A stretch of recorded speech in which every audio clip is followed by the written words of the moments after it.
তো hello guys, সবাই কেমন আছেন? আশা করি অনেক ভালো আছেন। তো ফাইনালি আমরা অনেক ভালো আছি।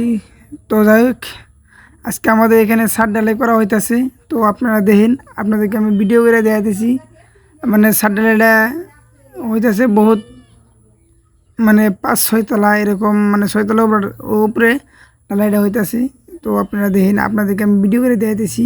তো যাই হোক, এই সকাল থেকে আরম্ভ করা হয়েছে ছাদ ঢালাই। তো এই ছাদ ঢালাইটা প্রায় শেষ, মানে অল্প কিছু বাকি আছে। তো আপনারা দেখতে পারতেছেন। আর ভিডিও দেখেন, আর লাইক কমেন্ট শেয়ার করেন। আর কেমন লাগলো অবশ্যই কমেন্টে জানাতে ভুলবেন না। তো আপনারা দেখেন, যে ভালো লাগে লাইক কমেন্ট শেয়ার করে দিবেন আর কি। আমাদেরকে কিছু সাপোর্ট করবেন, তাহলে আমরা অবশ্যই আরও ভিডিও আপনাদেরকে দেওয়ার চেষ্টা করব। তো অবশ্যই আপনারা ভালো থাকেন। Tata, bye bye.